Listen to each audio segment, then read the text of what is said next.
Сегодняшнее наше послание посвящается всем тем людям, которые хотят прийти пред ноги Христа и уснуть навеки.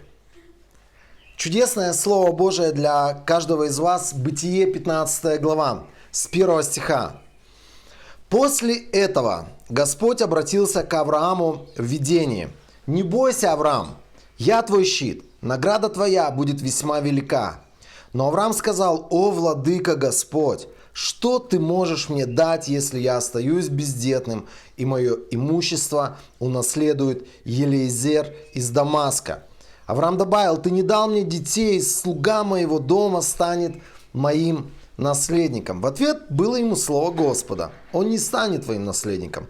От семени твоего будет тебе наследник. Он вывел его наружу и сказал: взгляни на небеса и сосчитай звезды, если можешь их сосчитать. И сказал ему: таким будет твое потомство. Друзья, однажды мы с вами говорили о том, что каждому из нас Бог дает какие-то обещания. И эти обещания добрые. Эти обещания, как Писание говорит, во благо, а не на зло. Это те самые обещания, которыми Бог делится с каждым из нас через свой Голгофский крест. И снова Он напоминает ему об этих обещаниях, потому что часто эти обещания не сразу исполняются в нашей жизни. Часто эти обещания нам кажутся не так далеко, где-то там, за горами. И эти обещания в чьей-то жизни очень легко совершаются. Снова Бог приходит к Аврааму. Снова Он говорит ему о том, что Он уже однажды обещал ему, о наследниках, о земле. И Библия говорит: Авраам поверил Господу, и Он вменил ему это в праведность. Еще Он сказал ему: я Господь, который вывел тебя из Ура Халдейского, чтобы дать тебе во владение эту землю. Но Авраам спросил: владыка Господь, как мне убедиться, что я буду владеть ею?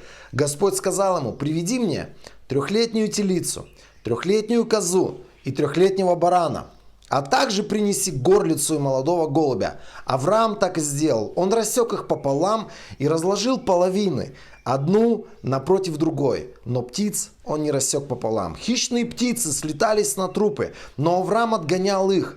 При заходе солнца Авраама охватил глубокий сон, и тут кромешная тьма опустилась, и ужас объял его. Господь сказал ему: знай же, что твои потомки будут странниками в чужой земле. Они будут обращены в рабство и будут угнетаемы 400 лет.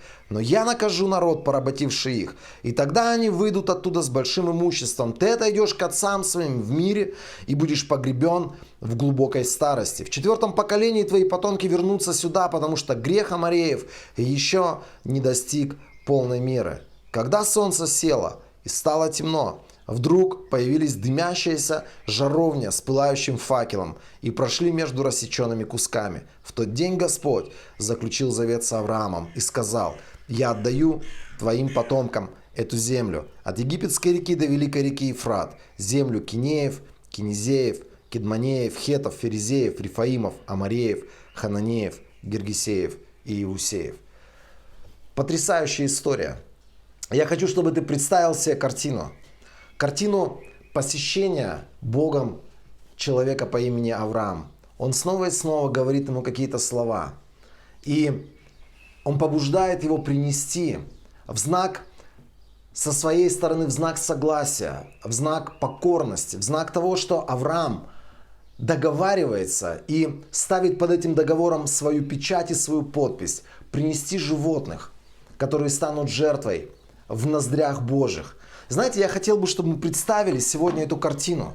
Человек, который разговаривает с Богом, он обращается к небесам, небеса отвечают ему. И после того, как этот человек, общаясь с небесами, мы видим, что он идет в стадо, берет 3-летнюю телицу, берет 3-летнюю козлицу, берет 3-летнего барана и рассекает этих животных пополам. Библия говорит, он складывает на импровизированном жертвеннике эти туши и ждет посещения Божьего. Знаете, интересная история. Это история о том, как Бог побуждает сегодня каждого из нас сражаться за свою жертву, сражаться за свои обетования. Как каждого из нас Бог побуждает воевать и бороться за те вещи, которые Он обещал или который Он оставил для нас. Однажды я возвращался из южной части нашей страны с очередного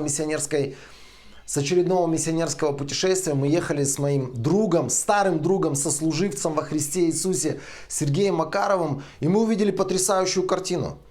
Когда мы проезжали одну из расселин в скалах, мы увидели, что рядом с рекой валяется большой труп теленка, и вокруг этого теленка собрались хищные птицы. И это были уникальные, я первый раз видел таких огромных птиц. Это были белоголовые грифы, я не знаю, как они называются, но это были огромные стервятники. И причем они стаей слетелись на то, чтобы поживиться и, скажем так, доесть тот труп теленка, который валялся около этой реки. Я был в шоке. Я первый раз видел этих гигантских птиц, и мы остановились для того, чтобы посмотреть на них. Знаете, когда они вдалеке, это одна картина, но когда ты подходишь и ты видишь вблизи этих огромных птиц, это совершенно другая картина. Это были гигантские птицы. Мне показалось, что они были, наверное, размером с моего младшего сына 8-летнего. Это были, не знаю, наверное, 30-40 килограммовые птицы, которые слетелись клевать этот труп. И я представляю себе Авраама. Я представляю себе этого человека, который весь день трудился, он рассекал эту телицу, он рассекал эту козлицу, он рассекал этого барана, раскладывал эти туши. И к вечеру он устал. И к вечеру, Библия говорит, слетелись хищники. Я не думаю, что это были какие-то мелкие вороны или какое-то воронье, на которое Авраам посмотрел и сказал: кыш, птички, кыш, уходите, улетайте. Я думаю, это были как раз таки эти здоровенные грифы, которые прилетели клевать его жертву, которые прилетели отбирать его жертву. И Аврааму пришлось трудиться. Я не знаю, может быть, он взял гигантскую палку. Слава Богу, я там был с Сергеем Макаровым. И если бы эта стая грифов вдруг напала на меня, я уверен, Сергей бы помог мне. Но Аврааму, наверное, некому было помочь. Скорее всего, он взял гигантскую палку, и он начал отгонять этих птиц, он боролся с этими птицами. Не зря Библия, она ставит акцент на то, что хищники прилетели, они пытались клевать, а Авраам бился за свою жертву. Знаете, что такое христианство, друзья? Мы почему-то представляем себе христианство. Это такой милый человек с милым Богом, который пришел пред ноги этого Бога и говорит: все, что я хочу, Господь, это уснуть в Твоем присутствии, уснуть навсегда. А Ты борись за меня, Ты делай свою работу вокруг меня. Ты совершай невероятные вещи, расчищай путь, совершай освобождение, приноси исцеление, приноси благословение. А я буду лежать в Твоем присутствии и наслаждаться Тобой. Знаете, картина встречи Бога с Авраамом – это картина того христианства, которое сегодня предлагает нам Бог. Он говорит сегодня в книге Иакова, 4 глава, 7 стих, он говорит сегодня со страниц Писания и говорит: Денис, противостань дьяволу, покорись Богу и противостань дьяволу. Знаете, слово «противостоять» – это активная позиция против врага. Это не позиция человека, который уснул в присутствии Божьем и которому уже ничего не надо в жизни. Это активная позиция борьбы. Это активная позиция, когда ты готов захватывать свою территорию. Это активная позиция, когда ты говоришь: я не соглашаюсь на дела дьявола. Я не соглашаюсь на то, что он продолжает делать свою какую-то, может быть, мерзкую работу в моей голове. Я не соглашаюсь со своими болезнями. Я не соглашаюсь с тем, что сейчас весна и снова возвращается моя аллергия. Я не соглашаюсь с тем, что, может быть, я сегодня иду за Христом, а половина моей семьи идет в ад. Это активная позиция человека, который внутри своего сердца смиряется перед великим Богом, но который отказывается смиряться перед делами дьявола, который говорит: я буду вставать, я буду противостоять, я буду бороться с этими хищниками, я буду бороться с теми стервятниками, которые приходят сегодня на мою жертву. И знаете, каждый раз, читая эту историю, я понимаю, что каждому из нас однажды Придется встать перед этой жертвой, с этой палкой, с этой дубиной и отгонять этих хищников из своей собственной жизни. Может быть, хищники в твоей голове, может быть, ты пришел из мира так же, как и я, и сегодня у тебя борьба. Эта борьба, она может быть связана с похотью. Эта борьба, она может быть связана с завистью. Это борьба, которая происходит вот здесь, в твоей голове. Самое главное, чтобы ты отказался быть побежденным, чтобы ты отказался, знаешь, чтобы ты отказался смиряться с этим грехом внутри себя. Продолжай воевать. Продолжай бороться, и может быть ужас, тьма, может быть они объяли сегодня тебя. Знай, Бог не за горами, приходит Его помощь, приходит Его поддержка для того, чтобы ты не оказался в поражении в этот прекрасный день. Я вдохновляю вас, дорогие друзья. Смотрите на Иисуса Христа. Смотрите на первых учеников. Смотрите на первую церковь. Это были бойцы. Это были люди, которые отказывались смиряться с делами дьявола. Это были те люди, которые провозглашали 1 Иоанна 5 главу. Это были те люди, которые были научены апостолом. И они говорили: мой Господь Иисус пришел разрушить дела дьявола. Поэтому я отказываюсь соглашаться с этими делами в своей жизни. Я отказываюсь соглашаться, может быть, с грехом в своей голове. Я отказываюсь соглашаться с тем, что я никогда не смогу победить этот грех в своей голове. Потому что тот, кто во мне, он больше того, кто в мире. Знаете, у нас есть три типа врагов в нашей жизни, 3 типа стервятников. Первый тип стервятников — это тот, который никто не видит между тобой и Богом. Это уровень твоих мыслей. Это уровень твоего мышления. Это вот здесь, где нас искушает сегодня лукавый, куда он приходит и говорит: да нет, ничего не получится, уже ничего не изменится. Ты как родился в этом, ты так в этом и останешься. Ты как пришел ко Христу с этими мыслями, эти мысли, они так и будут над тобой господствовать, ты их не сможешь никогда победить. Восстань против этого. Я говорю тебе, это те самые враги, с которыми пришло время сразиться, как Авраам сражался со стервятниками. Бери эту палку и во имя Иисуса Христа гони эти мысли из своей головы. Второй тип наших врагов — это все, что связано с нашими болезнями. Знаешь, если ты сам не восстанешь сегодня против твоих болезней, эти болезни никуда не денутся. Эти болезни, они будут говорить: мы с тобой родились, мы с тобой и умрем. Мы над тобой всю жизнь царствовали, и мы будем продолжать это делать. Мне очень нравятся истории людей, которые приходили к Иисусу. Посмотрите на этих людей. Посмотрите, кто это были. Это были люди. Они выходили, можно сказать, из самого дна. Это были люди, отверженные всеми. Это были люди, про которых все могли сказать, что ему шанса 0% можем дать. Это человек обреченный. Это человек, просто над которым уже все ставили крест. Но эти люди приходили к Богу, потому что внутри они отказывались сдаваться. Посмотрите на женщину. Мы говорили в школе исцеления об этой женщине. 12 лет кровотечения. Библия говорит, она истратила все имение. Она приходила к врачам и разочаровалась, потому что врачи не могли помочь. И она узнала про Иисуса. И она говорила: если только я прикоснусь к краю его одежды, я получу свое исцеление. Знаете, если бы вы были в той культуре, если бы вы понимали, о чем думала эта женщина, вы бы сказали: она безумная, она сдурела, потому что эта болезнь довела ее до сумасшествия. Знаете почему? Потому что человек с кровотечением, он не мог появляться в толпе и тем более кого-то трогать, потому что он сам был нечистый. И прикасаясь к другим людям, он делал этих людей нечистыми. А этот человек думает в сердце своем: я приду к Господу, я приду к тому, кто исцеляет, и я прикоснусь к нему. Она выжила из ума. Знаете, это та самая позиция человека, который не сдается. Это тот человек, который говорит: все вокруг против меня, но я прикоснусь к Иисусу, и я получу свое исцеление.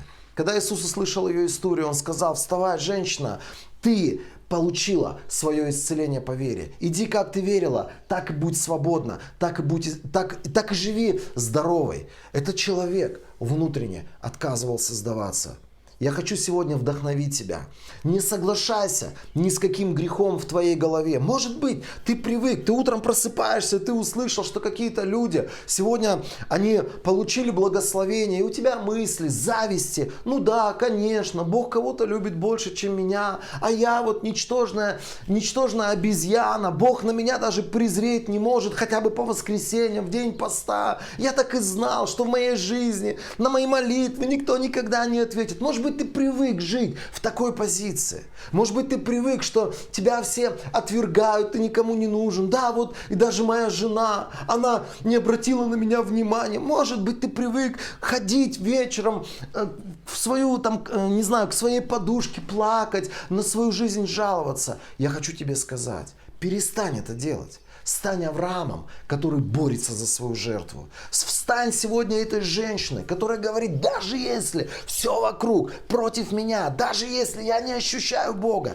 даже если я сегодня не вижу каких-то побед, я знаю, Бог прорыва, и Он за меня, и Он мой, и Он мой Отец. Он сегодня тот, который хочет моей победы. Откажись внутри своего сердца смиряться с болезнью. Откажись внутри своего сердца смиряться с грехом. Откажись сегодня быть рабом этого греха. Скажи, это не мое. Я отказываюсь просто, глядя на себя в зеркало, видеть какого-то мерзавца. Скажи, это человек Божьей красоты, который призван Богом, на котором Божье помазание, у которого Божья судьба, за которым Бог стоит и который будет вместе с Богом побеждать.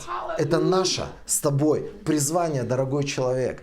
Знаешь, я говорил о том, что у нас есть враг, которого никто не видит между тобой и Богом. Этот враг вот здесь пытается одолеть тебя или победить тебя в твоей голове со своими грехами, со своими идеями, со своими ничтожными мыслями, со своими планами о том, что со всеми все будет хорошо, но у тебя это никогда не получится. Победи его здесь, во имя Иисуса Христа. Возьми Слово Божие, которое говорит о тебе, что ты победитель, о том, что ты во Христе Иисусе сегодня будешь побеждать этого врага. Начни пленять, начни приводить в порядок свою мыслительную систему. Победи потом второго врага, который может быть видим уже для других людей. Болезнь, которая мучит тебя. Просто восстань против нее. Восстань, скажи, это не мое. Это не для меня. Третий враг – это все, что нас окружает. Это наша нищета. Это может быть противостояние, с которым мы сталкиваемся в семье. Это те самые, знаешь, это те самые враги, которые видимы сегодня. Ты приходишь на собрание, ты радуешься, ты слушаешь Дениса, получаешь вдохновение, приходишь домой, а там, знаешь, твой муж, который с утра до ночи, все, что он может, это бухать и ни за что не отвечать. Это твои дети, которые говорят, а ты сама сектантка, нас не тяни в эту секту. Восстань против этого.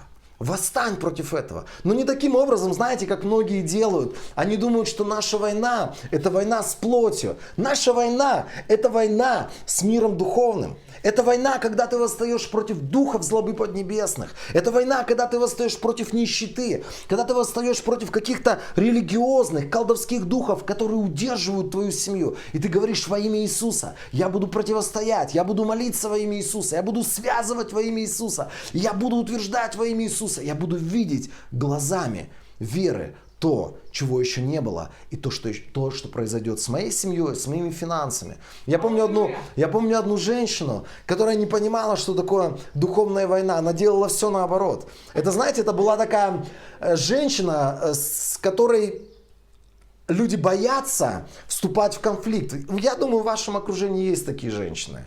Ты обходишь 10-й стороной такую женщину, ты знаешь, что с ней воевать себе дороже. Если вдруг ты ей пальчик покажешь, она по локоть откусит твою руку. У каждого в жизни были такие женщины. Она хоть и была уже в возрасте, но это была такая страшная бабуся. И я помню, когда она молилась всегда такими словами: дорогой, миленький Иисус, пожалуйста, сделай какое-то чудо. И она вот-вот была на грани того, чтобы плакать пред Христом. Она умилялась пред Христом. И она всегда молилась за своего сына. Я помню, все наши собрания, которые мы проводили, это были всегда собрания, в конце которых мы молились за ее сына. И если она вела молитву, это была такая умильная молитва смиренного человека пред Христом. Вот-вот она начнет плакать пред Христом. И потом я увидел ее отношение к сыну. Я помню, когда первый раз он пришел после нашего собрания в то время, когда мы должны были расходиться, мы общались, и вдруг он заходит. И она увидела, что он был немножко выпивший. И я увидел, она превратилась, знаете, в такую пантеру.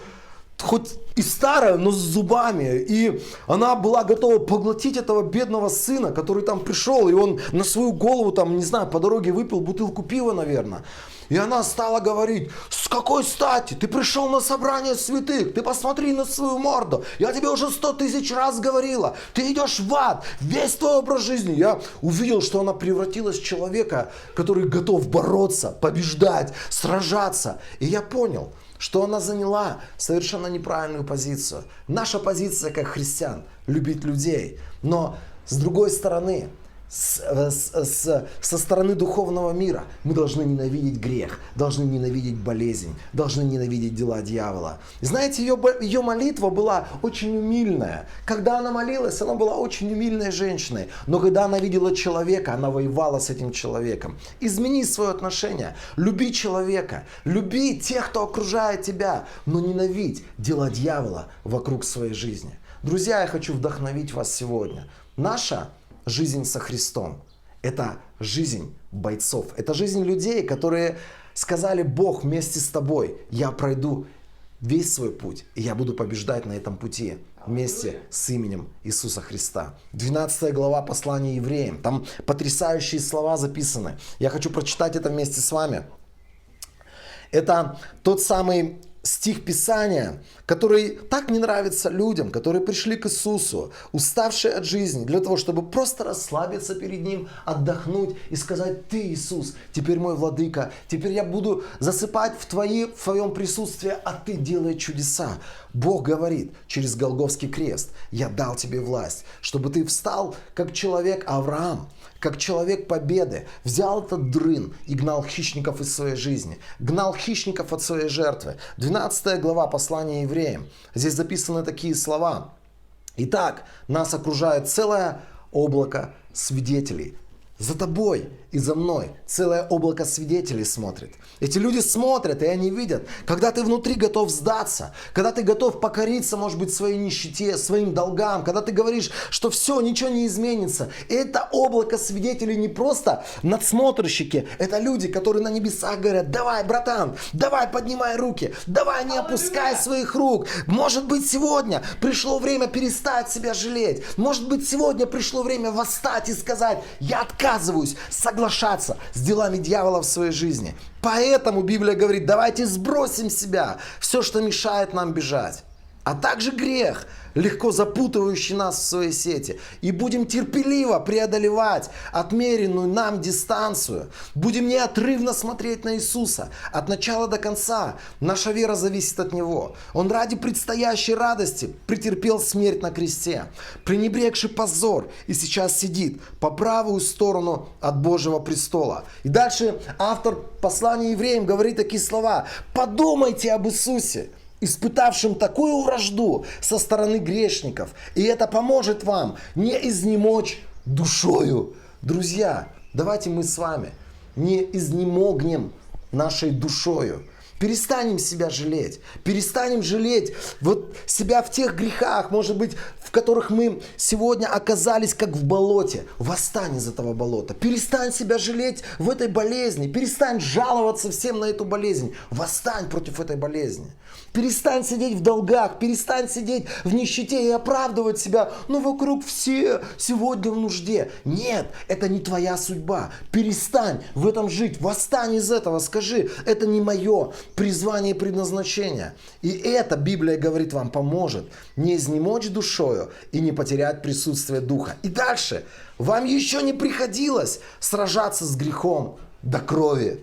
Знаете, здесь Библия говорит, что наше с тобой призвание — сражаться с грехом, и если надо, до крови. Твой Господь, в которого ты уверовал, мы называемся сегодня христианами. Это наш пример сегодня. Этот Господь в Гефсиманском саду во время искушения, Он молился, Он боролся с грехом, Он боролся с искушением. И Библия говорит, что капли пота, они выступили на Его лбу вместе с каплями крови.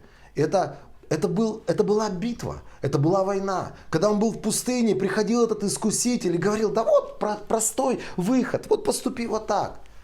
Он боролся с ним.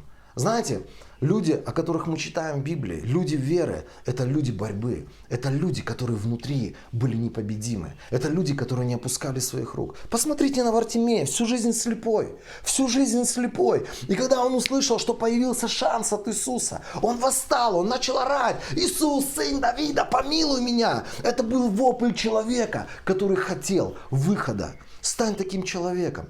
Перестань сам себя внутри жалеть. Какой ты маленький, какой ты несчастный, с какой ты, может быть, нищий и страшной семьи вышел. Вот, конечно, всем хорошо, у них жизнь малина, а я вышел, может быть, из такого количества грехов, о которых даже страшно вспоминать. Вся моя жизнь — это бесконечные болезни. Вся моя жизнь — это бесконечные долги. И жизнь моей семьи то же самое. Перестань это делать. Стань человеком, который сегодня борется за свое наследство. И этот Вартимей, знаете, ему все общество, люди, которые его окружали, говорили: замолчи, заткнись. Ты кто такой? Может быть, сегодня вся ситуация твоя жизненная говорит против тебя. Она говорит: заткнись, Денис, перестань. С чего ты взял, что это тебе принадлежит? Продолжай орать, продолжай вопить, продолжай бороться. Если нужно, продолжай сегодня, взявшись за свои обетования, взявшись за то, что Бог тебе обещал, продолжай это долбить в духовный мир и говорить своими устами неотступно. Изо дня в день, с вечера до утра, с утра до вечера, продолжай говорить то, что принадлежит тебе во Христе Иисусе. Стань тем человеком, который не сломлен, который не побежден, который внутри своего сердца готов идти до конца. Знаете, этот Вартимей, когда уже всей толпой стали говорить: молчи, ты никому не нужен, Иисус сказал: кто там кричит? Приведите его ко мне. И когда привели к нему этого бедного, слепого человека, Иисус сказал: что ты хочешь? Все, что было в сердце Вартимея. Он говорит: я хочу прозреть. В тот день пришла слава в жизнь человека. Эта слава, она на пути к тебе. Эта слава, она вот здесь, перед твоими глазами. И все, что тебе нужно сделать, просто сказать: это мое. И я отказываюсь быть пораженным, я отказываюсь быть посрамленным. Когда ты читаешь про этих людей, знаете, иногда люди выходили из таких ситуаций жизненных. Ты, может быть, описываешь свою жизненную ситуацию, о том, что все плохо, все не так. Перестань это делать. Перестань клясть свое правительство. Перестань бесконечно сидеть и рассказывать: ну, конечно, им хорошо, они там все вот такие, они сякие, а нам житья не дают. Бог все для тебя приготовил через Голгофский крест. Прими эту победу над своим грехом. Знаешь, может быть, тебе нужно сражаться и сражаться до крови, противостоять этим мыслям, я не знаю, свергать эти мысли, утверждать Царство Божие, провозглашать Слово Божие, наполнять себя Словом Божьим.